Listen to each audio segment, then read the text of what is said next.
Welcome to the web series of RE Mass Talks with Amit Vats. Today, I have with me an angel investor and Thai Charter member who is passionate about making India a global hub for research and development, manufacturing, and adoption of advanced energy storage and EV technologies. I welcome Dr. Rahul Walawalkar. Welcome, Rahul. Thank you very much, Amit. It's always a pleasure to catch up with you and glad to be part of the RE Master Talk. Thank you, Rahul. Uh, Rahul, let's start with your views on the present and future of storage space in Indian clean energy sector. Sure. No, this is a great starting question. As you know, I have been involved with energy storage industry now for little over 15 years. So I've seen this industry grow exponentially over particularly last 5, 6 years. And that has happened because of all the investment which have gone into the innovation and technology development, as well as innovation which has happened on policy and business model side. So we do see energy storage is going to play a tremendous role as a key enabler for clean energy sector, particularly in India. As you know, Indian government has this ambitious target of getting to 175 gigawatt by 2022 and then continuing to go to 450 gigawatt by 2030. So energy storage technologies will play a very key, important role in us achieving this goal in terms of both grid level energy storage as well as for distributed energy resource integration, eliminating diesel generation, also the transition towards the clean mobility. Energy storage technologies are going to play a pivotal role in this transition. Great, Rahul. Thank you so much for sharing your thoughts, Rahul. So, Rahul, what as an organization ISA is contributing to the industry? Sure. So India Energy Storage Alliance was founded in 2012 to create awareness about advanced energy storage and e-mobility technologies in India. Because in 2010, when I returned back from US and started CES India operation, there was hardly any awareness about these technologies. And at that time, I was already almost 6 years working on energy storage space. I'd done a lot of research in US looking at the value proposition of energy storage in electric grid. And after I started looking into the India business case, I was convinced that energy storage has actually better opportunities to help India leapfrog on the grid side what cellular phones did on the telecom side. So we created ISA to create awareness. But then later on in 2015-16, there was actually a lot of talk about should India get started with solar manufacturing. And that time our view was we had already missed the boat and we were a little bit late in considering manufacturing. But that was a time when China had just started building gigafactories. US had announced its first gigafactory by Tesla. So we thought this is actually could be a good time for India to start thinking about advanced cell manufacturing in India and establish a base. So last 5 years, we have worked very closely with all the government stakeholders to try to create the platform for energy storage manufacturing in India. And we are really excited that this week cabinet has approved the 50 gigawatt hour production link incentive for advanced chemistry cell.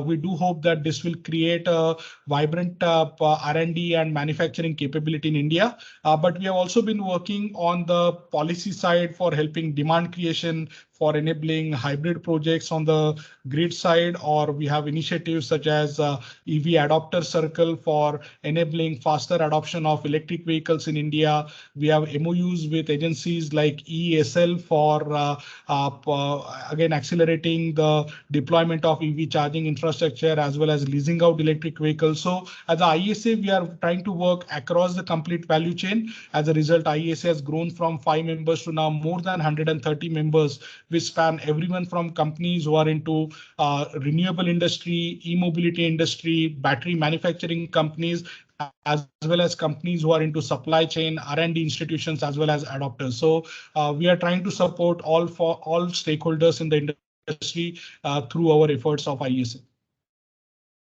Great, Rahul. Thank you so much for the share and for sharing with us. The government is actually bullish about this fact, and they're pushing the sector into a major way.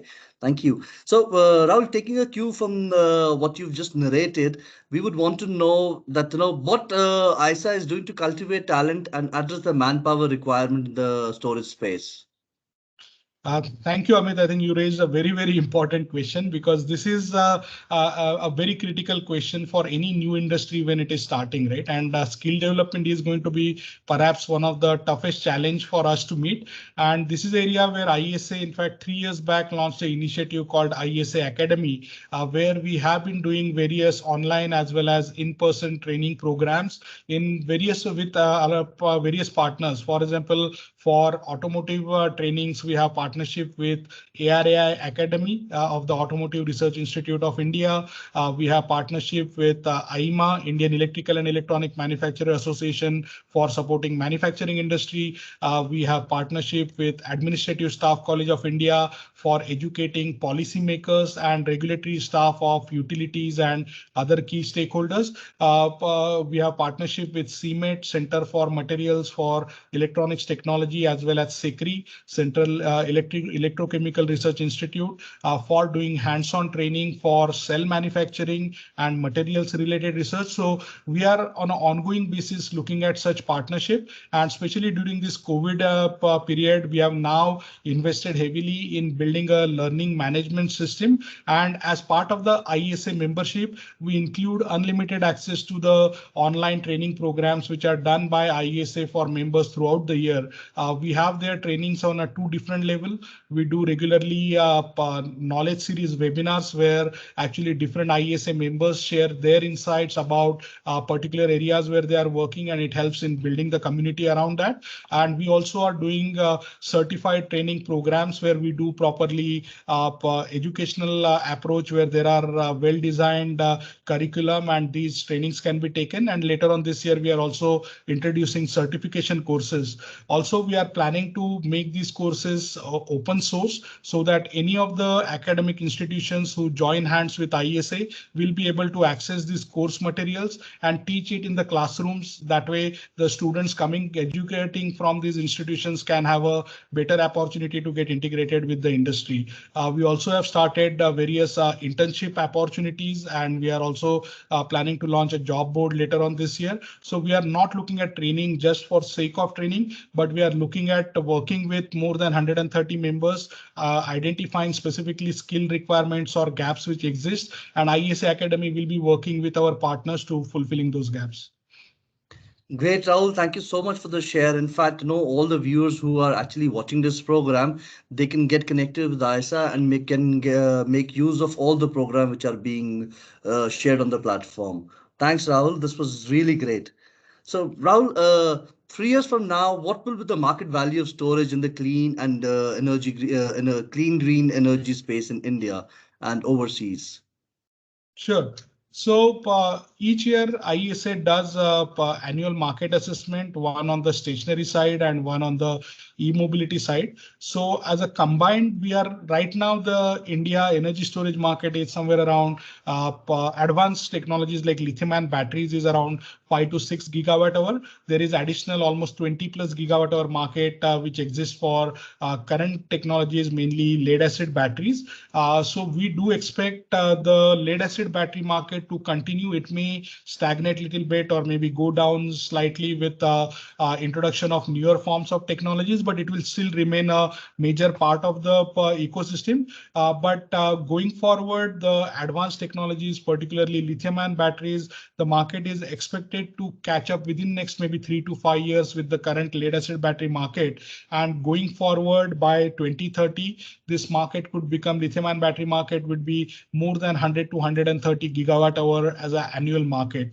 There are also, we expect beyond 2025, especially there will be requirements for even longer duration storage technologies. We are already seeing many island applications or other applications where people are looking for 6, 8, 10 hour kind of storage applications. There is even an opportunity for flow batteries or metal layer batteries for such applications. So we think the market is going to be very vibrant. It will be dominated by the technologies like lithium-ion batteries, but there will be also India being such a diverse market, present also opportunities for some of the new chemistry to come in. And just a small addition, I mentioned earlier about the 50 gigawatt hour manufacturing program, which is mainly targeted appropriate for commercially mature technologies where individual manufacturing line has to be 5 gigawatt hour or more. But ISA recommended to government and they have accepted to create additional 5 gigawatt hour for niche energy storage technologies where individual manufacturing plant could be just 500 megawatt hour or smaller. And that would create opportunity for having some of the early stage cover technologies which are getting closer to commercialization to also build a manufacturing base in India. So if we are successful in this, we expect in next 3 years, these plants will be operational and we will gain enough experience where some of those will become candidate for next batch of gigafactories.